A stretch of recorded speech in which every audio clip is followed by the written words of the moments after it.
The Milano estate never held surprises. Ireneo built his empire on control, marble floors that echoed footsteps, guards who reported breath patterns, silence purchased in blood and fear, but control shattered the moment he returned home early and heard it. Tap, crack, tap. Wrong rhythm, wrong location, wrong entirely. He followed the sound across the sun-drenched courtyard, each strike sharper than the last, until he rounded the garden wall and his world stopped. Frediana, blindfolded, barefoot, 12 years old, and blind since birth, stood in a fighter's stance. Her maid, Cynthia Mitchell, circled her with the precision of a predator, not a servant. Their palms collided in rhythmic strikes. No hesitation, no guidance, no sight, just sound, instinct, and something that looked dangerously like training. Ireneo wanted to rage. I wanted to fire her, wanted to lock his daughter away where the world couldn't touch her. Until Cynthia revealed the truth, she wasn't a maid at all. She was the Black Viper. Ghost of underground arenas, survivor of tragedies tied to his own empire. And the daughter he swore to protect was being sharpened into a weapon for a war he never saw coming. The sound reached Ireneo Milano before he crossed the threshold. Tap, crack, tap. Sharp, rhythmic, wrong. He froze just inside the stone archway, his hand still gripping the iron gate. He'd left the port negotiations early, unusual for a Thursday, because something in his gut screamed wrong. Ireneo had learned decades ago to trust his instincts. They'd kept him breathing in a business where most men didn't see 45. He was 51 now. Before we dive deeper, don't forget to subscribe, like this video, and tell me in the comments where you're watching from. Your support keeps these stories alive, and trust me, you won't want to miss what happens next. The sounds continued.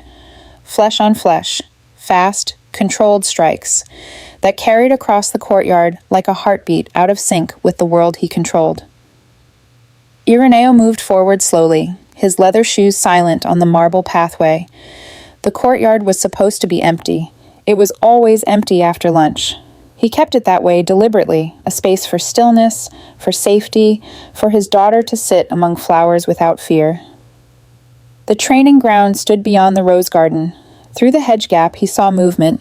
His 12-year-old daughter, Frediana, stood in the center of the stone circle, feet planted wide, hands raised in guard position. Her dark curls were tied back.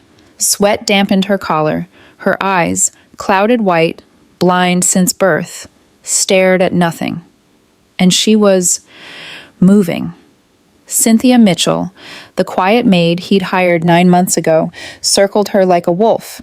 She moved with her palms open, striking the air in irregular patterns. Tap, tap, tap, tap, each sound a test. Again, Cynthia said. Her voice was cold, professional. She struck. Her palm whipped toward Frediana's left shoulder, and Frediana moved, not away, toward it.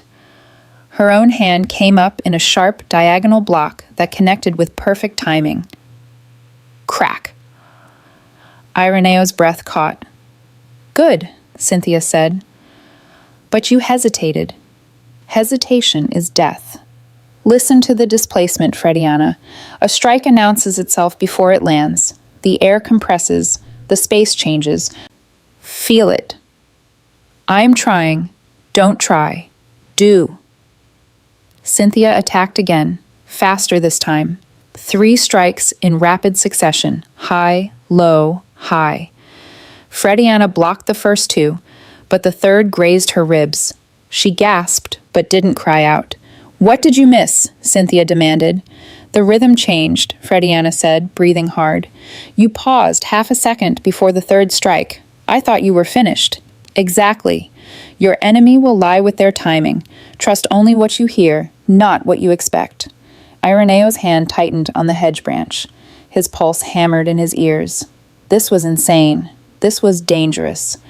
Frediana was blind, fragile, his only child. She needed protection, not this. Not violence. Not combat. Not the world he'd fought to keep from touching her. He stepped through the hedge opening. Both figures turned toward him. Cynthia's expression didn't change, but her stance shifted, weight redistributing, arms lowering just slightly, defensive. Ready. Frediana's face lit up. Papa, you're home early.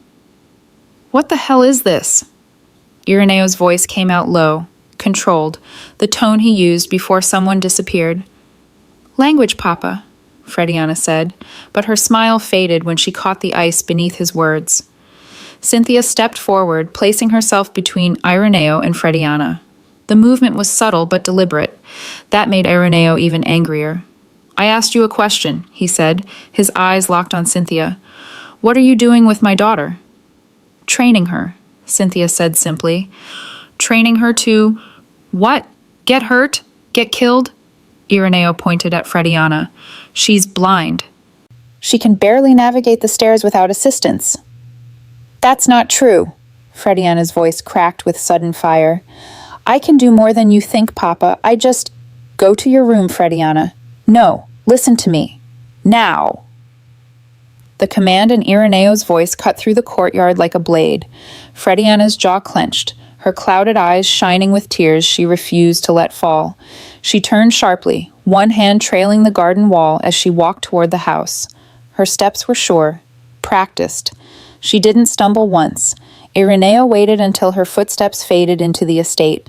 Then he turned back to Cynthia. You're fired. Cynthia didn't flinch. No, I'm not. The sheer audacity of it stunned him for a heartbeat. Excuse me? You won't fire me, Cynthia said calmly, because you know I'm right. You've surrounded Frediana with guards and gates and marble walls, but you haven't made her safe. You've made her helpless. And in your world, Mr. Milano, helpless people become targets. Ireneo crossed the distance between them in 3 strides. He was taller, broader, a man who'd built an empire on intimidation and violence. Cynthia didn't back up. You don't know anything about my world, he said softly. Don't I? Something flickered in Cynthia's gray eyes, something cold and battle-scarred. Your enemies know you have a blind heir. They know she's isolated, vulnerable. How long do you think it'll be before one of them decides she's the easiest way to destroy you? I have security. Security can be bought, killed, circumvented. Cynthia's voice remained level. But a daughter who can defend herself? That's something no one can take from her. Ireneo wanted to argue, wanted to scream, wanted to throw this woman out of his estate and forget this conversation ever happened. But he couldn't, because she was right. Get out, he said finally. I'll deal with you in the morning. Cynthia held his gaze for another long moment, then nodded once. She walked past him toward the house, footsteps silent on stone. She paused at the archway. Your daughter is stronger than you know, she said quietly. The question is whether you're brave enough to let her prove it. Then she was gone. Ireneo stood alone in the courtyard, surrounded by the echoes of violence, and realized his hands were shaking. Not from rage, from fear. Ireneo found her in the library, precisely where he knew she'd be. Frediana sat in the leather chair by the window, her fingers tracing the embossed spine of a Braille novel she wasn't reading. Sunlight cut across her face, illuminating the tears she'd finally allowed to fall. She didn't turn when he entered. She never needed to. Papa, she said quietly, I knew you'd come. Ireneo closed the door behind him and leaned against it, suddenly exhausted. The anger had drained somewhere between the courtyard and this moment, leaving only the hollow ache of fear. Frediana, you're going to tell me it's for my own good. Her voice was steady now, cold. That you're protecting me, that the world is dangerous and I'm fragile. You are blind. She stood, turning toward his voice with eerie precision. Say it, Papa. You think I'm broken. That I need to be hidden away like something shameful. That's not... Then why? The words erupted from her like a dam breaking. Why do I have guards follow me to the garden? Why can't I leave the estate? Why do you look at me like I'm made of glass? Ireneo moved toward her, but she stepped back, hand raised. Stop treating me like I'll shatter, she whispered. I'm blind, Papa. Not broken, not weak, not helpless. The silence stretched between them like a chasm. You're my daughter, Ireneo said finally, his voice rough. My only child. Everything I've built, every enemy I've made, they all know exactly where to hurt me, and that place is you. So your solution is to lock me away? To make sure I never learn to fight back? Frediana's clouded eyes glistened. What happens when your guards fail, Papa? When do your walls fall? What happens to me then? Ireneo had no answer. Because she was right. Because he'd seen it happen before. To men like him, to families like theirs. Children used as leverage, as weapons, as messages carved in blood. Cynthia is teaching me to survive, Frediana continued, softer now. She's teaching me that darkness isn't a disadvantage. It's a domain. She's teaching me that I can be more than your weakness. She crossed the distance between them, hand finding his chest with practiced ease. Let me be strong, Papa, she whispered. Please, let me be more than the blind girl everyone pities. Ireneo looked down at his daughter, at the determination carved into her young face, at the steel beneath the tears, and saw not fragility, but fire. If I allow this, he said slowly, there's no going back. Training means discipline, pain, sacrifice. I know.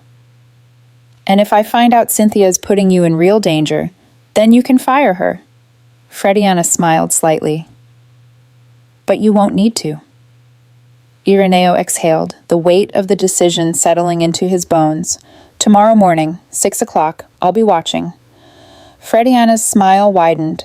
For the first time in years, she looked free. Ireneo arrived at the courtyard as dawn broke over the estate walls. Cynthia was already there, standing in the center of the training circle with her hands clasped behind her back. She wore black training clothes instead of her maid's uniform, fitted, functional, revealing the lean muscle of someone who'd lived violence, not just witnessed it. She didn't look surprised to see him. Mr. Milano, she said evenly. I wondered when you'd come looking for answers. You have 60 seconds to explain who you are, Ireneo said, before I have my men throw you off the property. Cynthia smiled, cold and sharp as broken glass. You won't. She moved to a wooden bench and lifted a worn leather folder, tossing it to him. Ireneo caught it, flipped it open, and froze. Photographs, newspaper clippings, fight records printed on yellowed paper. Underground Combat League, 2013, 2015. Undefeated champion, the Black Viper. Real name, Cynthia Mitchell. The woman in the photos was younger, harder, her face unmarked by the scars he could now see faintly along her jawline. She stood in illegal fighting rings, fists wrapped in tape, surrounded by men twice her size, who'd learned too late that size meant nothing against speed and precision. 37 consecutive wins, 0 losses, then nothing. She vanished in 2015. You, Ireneo breathed, you're her. I disappeared after my sister died in one of your rings, Cynthia said quietly. She was 16, desperate for money. Your organization didn't care that she was too young, too fragile, too broken to fight. They let her step into that cage anyway. Ireneo's jaw tightened. He remembered the incident, a scandal his father had buried with money and threats. I came back for revenge, Cynthia continued. That was the plan. Get close, learn your weaknesses, destroy everything you love the way you destroyed her. Then why didn't you? Because I saw Frediana. Cynthia's gray eyes hardened. I saw a blind girl trapped in a golden cage, surrounded by men with guns who couldn't protect her from the real threats. I saw my sister, helpless, scared, doomed, and I couldn't let it happen again. She stepped closer, her voice dropping to steel. So I made a choice. I could destroy your daughter to hurt you, or I could save her to redeem myself. I chose redemption. Ireneo stared at the woman before him. Legend, ghost, weapon wrapped in deception. You're teaching her to fight because you failed to save your sister. I'm teaching her to fight because you failed to prepare her for your world, Cynthia corrected. The Milano name makes her a target. Your enemies already know she's blind. They're already planning. The only question is whether she'll be ready when they come. The words hung between them like prophecy. If you train my daughter, Ireneo said slowly, you do it my way, under my watch. One wrong move. I know, Cynthia said. But you should know something else, Mr. Milano. She picked up her training gloves. The underground is already talking. Whispers about the blind Milano girl who's learning to fight. They think you're building a weapon. Her smile turned dark. They're not wrong. Somewhere beyond the estate walls, the war had already begun. Close your eyes, Cynthia said. Frediana laughed, sharp and bitter. Already done. Not what I meant. Cynthia circled her slowly, footsteps deliberately audible on the stone. You rely on sound because you have to, but you're listening passively. I'm going to teach you to listen like a weapon. Ireneo watched from the archway, arms crossed, face unreadable. 3 days had passed since he'd learned the truth. 3 days of watching his daughter transform from sheltered girl into something he didn't recognize, something dangerous. Sound moves in waves, Cynthia continued. It bounces, distorts, reveals. Every footstep tells you weight distribution. Every breath tells you distance. Even silence tells you when someone is trying to hide. She clapped once, sharp, sudden. What did you hear? A clap, Frediana said. Wrong. Cynthia moved behind her. You heard sound reflecting off the courtyard walls, delayed by milliseconds. You heard the compression of air as my hands came together. You heard the echo mapping the space around you. 12 feet to the north wall, 8 feet to the fountain, 4 feet to where I'm standing now. Frediana's head tilted, processing. Again, she whispered. Cynthia clapped. This time, Frediana's entire body shifted, orienting toward the sound with predatory focus. North wall, 12 feet, fountain, 8, you, 4 feet, directly behind me. Better. Cynthia stepped closer. Now tell me which direction I'm moving. The training intensified. Cynthia walked in circles, irregular patterns, random speeds. Frediana tracked her with eerie precision, head turning before the footsteps fully registered. Then Cynthia removed her shoes. Adapt, she said. Frediana's breathing quickened. For 30 seconds, she stood frozen, lost in silence. Then she heard it. The whisper of fabric, the displacement of air, the weight of presence. Left, she said. 3 feet. Good. Now defend. Cynthia struck, a controlled palm aimed at Frediana's shoulder. The girl moved, blocking with instinct she shouldn't have possessed. They moved together in brutal choreography, sound replacing sight, darkness becoming domain. Ireneo's chest tightened. His daughter wasn't just learning to fight. She was learning to hunt. Enough, Cynthia finally said. You're improving faster than expected. Frediana bent forward, hands on knees, sweat dripping onto stone. How long before I'm ready? Ready for what? For when they come. The question hung in the air like smoke. Cynthia glanced at Ireneo, then back to Frediana. That depends, she said carefully, on how fast they move. Then we don't have much time, Ireneo said from the archway. Both women turned toward him. His face was grave. My sources report movement in the Eastern District, rival families meeting in secret. They're talking about Frediana. He paused. They're talking about a demonstration. What kind of demonstration? Frediana asked. Ireneo met Cynthia's eyes, the kind that ends in blood. 3 men sat in a warehouse that smelled of rust and old blood. Dante Ravelli, head of the Eastern families, leaned back in his chair and lit a cigar. Across from him, two underbosses, Luca Torino and Marco Sante, exchanged nervous glances. "Tell me again," Dante said, exhaling smoke. "What exactly your men saw?" Luca cleared his throat. "Milano's estate. Early morning, 3 days running. The blind daughter, Frediana, training in the courtyard, combat training, hand-to-hand, tactical movement, the works." "With who?" "The maid." Marco leaned forward. "Except she's not a maid. My sources identified her. Cynthia Mitchell, the Black Viper." Dante's cigar paused halfway to his lips. "The Black Viper disappeared 10 years ago." "She came back," Luca said, "and she's training Milano's heir." The silence stretched like a blade being sharpened. "Milano is preparing the girl," Dante said slowly. "Why?" "Maybe he knows something we don't," Marco suggested. "Maybe he's expecting conflict. Or creating it." Dante stood, pacing the length of the warehouse, a blind girl who can fight. "Do you understand what that means? It's not a weakness anymore, it's a statement. Milano is telling us his daughter isn't a target, she's a weapon." "But she's still blind," Luca protested. "How dangerous can she really be?" Dante turned sharply. "Dangerous enough that Milano hired a legend to train her. Dangerous enough that he's broadcasting it for anyone watching to see." "This is a message," Dante continued. "Milano is telling the families, touch my daughter and you'll regret it.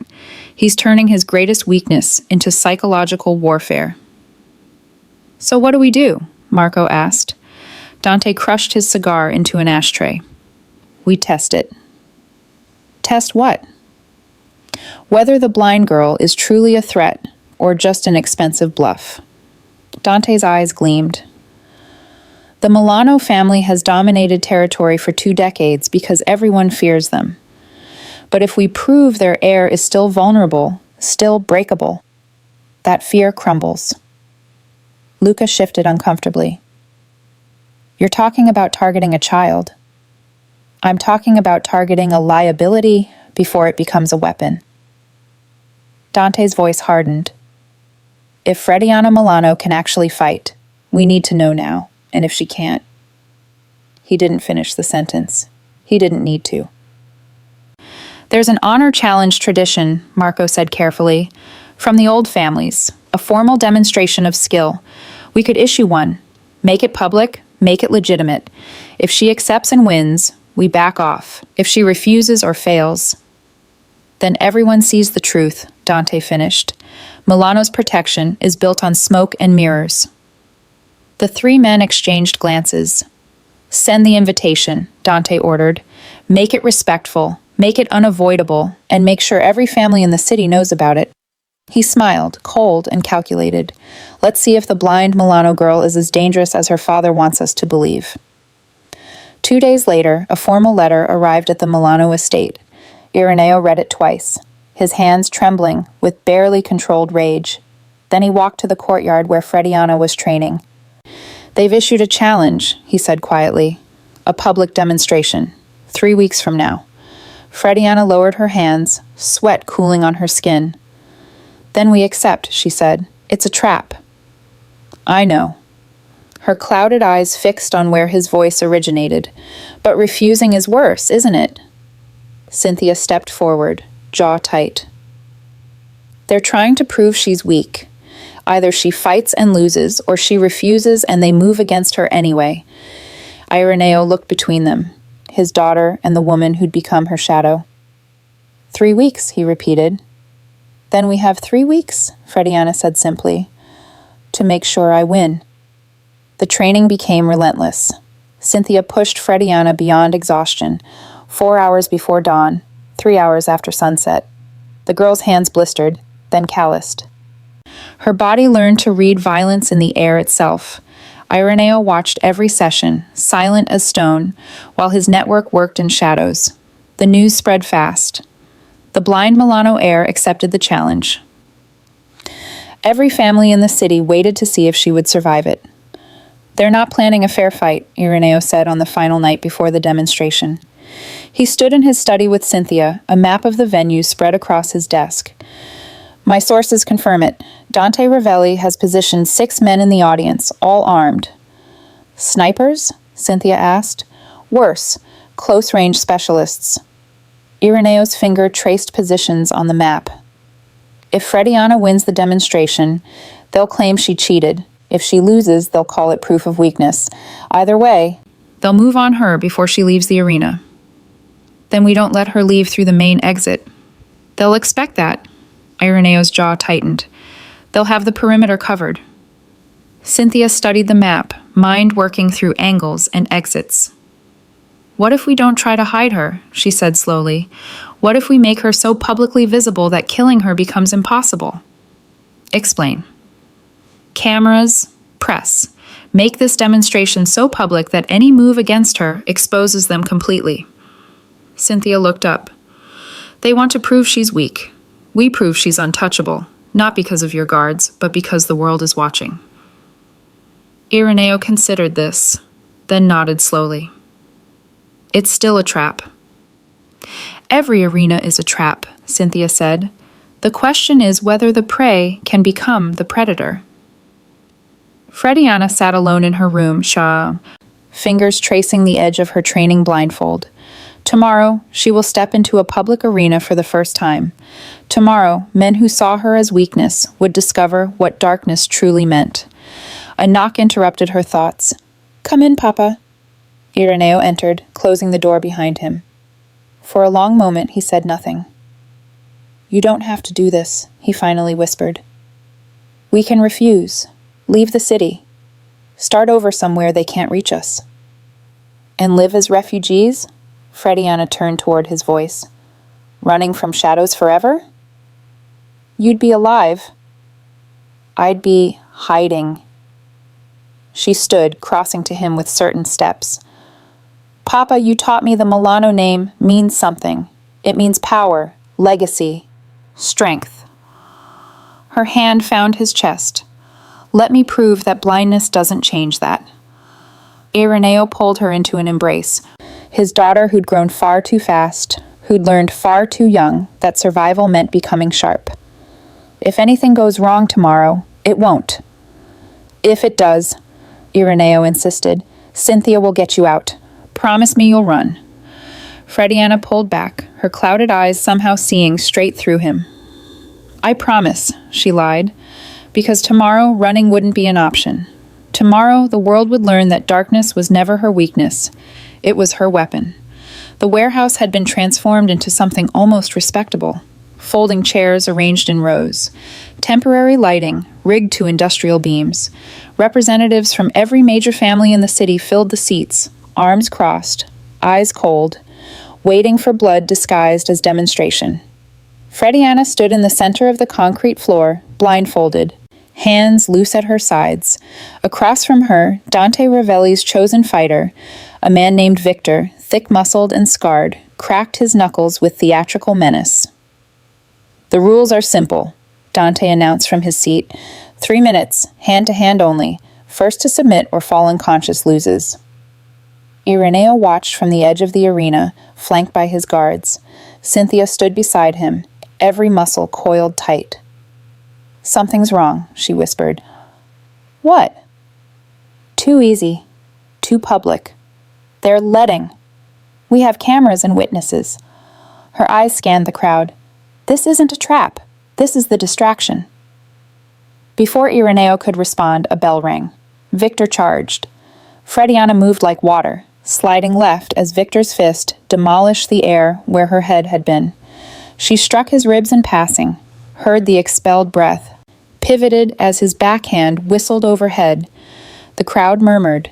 Victor came again, faster, meaner, a combination meant to overwhelm. But Frediana mapped each strike by sound alone, blocking, evading, countering with surgical precision.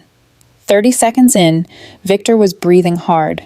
Frediana hadn't been touched. Then the lights exploded.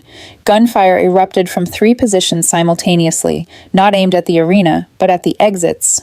Screams filled the warehouse as the crowd stampeded. "It's a hit," Cynthia shouted over the chaos.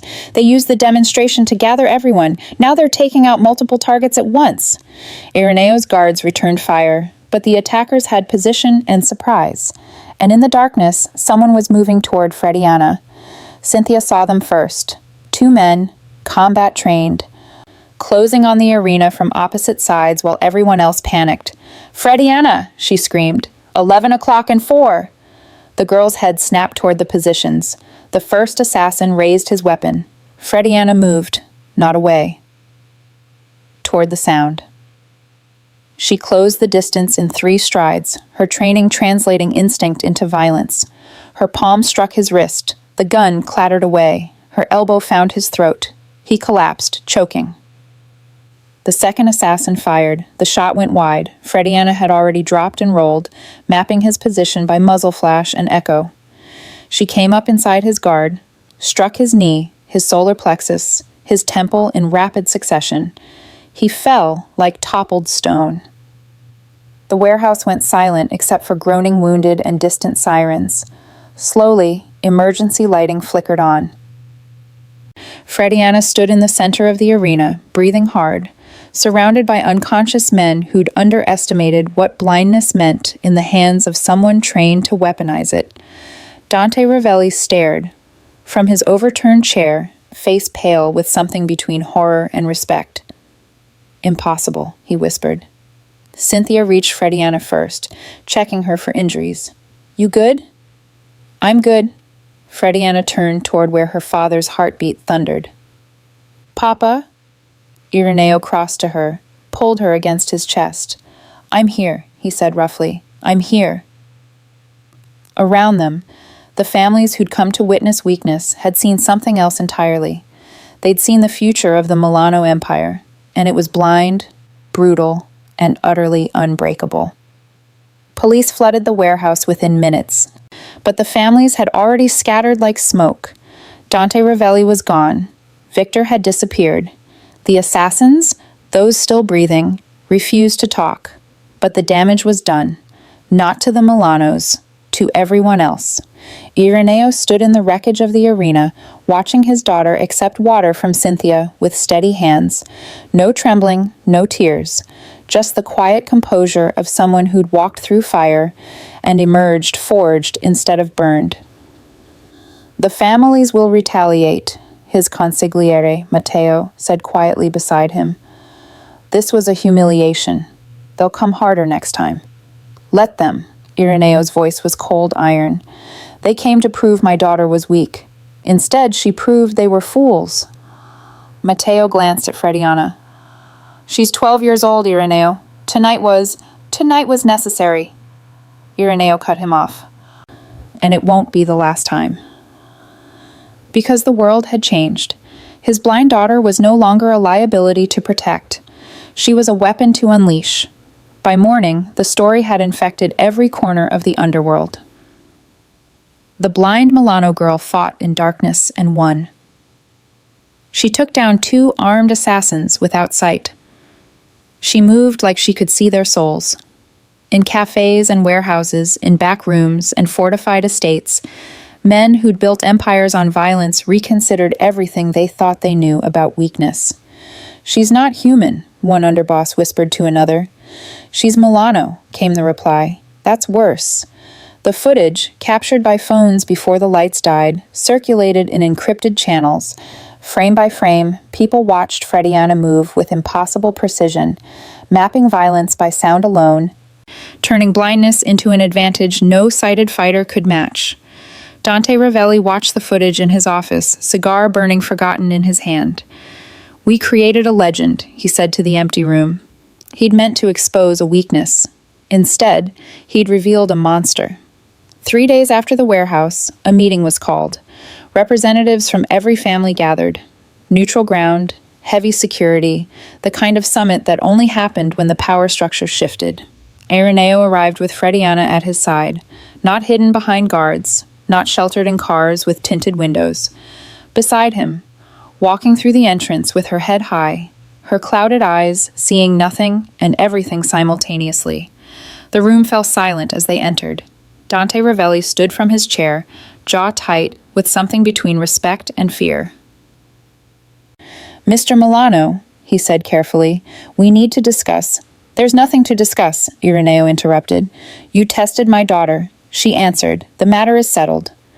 "The matter is that you've weaponized a child," Dante shot back. "That changes the balance. The balance changed the moment you decided blindness meant weakness." Ireneo's voice dropped to a lethal whisper. "My daughter didn't ask for your war, but she'll end it if you force her hand." Frediana stepped forward, and every man in the room tensed. "I don't want to fight," she said, her voice young but steady. "I want to live without being your target, your test, your proof of anything." She turned her face toward Dante, unseeing eyes somehow piercing. "You came after me because you thought I was fragile. Now you know better." The silence stretched like a held breath. "So here's what happens next," Frediana continued. "You leave my family alone. You stop treating me like prey. And in return, I stay in my courtyard and don't become the thing you're all afraid I'll turn into." She smiled, small, dangerous, devastating. "Or you can keep testing me," she finished softly, "and learn exactly what blindness looks like when it's hunting you." Dante sat back down slowly, the fight draining from his posture. "Truce," he said finally. "Truce," Ireneo confirmed. The families murmured agreement, some reluctant, some relieved, all of them fundamentally changed by what they'd witnessed. As they left the meeting, Cynthia fell into step beside Frediana. "How do you feel?" she asked quietly. "Tired," Frediana admitted, "but free. You know this isn't over." "There will always be someone who thinks they can—" "Let them think," Frediana interrupted. "Let them come." Her hand found Cynthia's, squeezed once. "You taught me that darkness isn't my prison, Cynthia. It's my power. They'll never understand that, not until it's too late." Behind them, Ireneo watched his daughter walk with the confidence of someone who'd stopped apologizing for existing. She was blind. She was 12. She was Milano. And the world would never underestimate her again.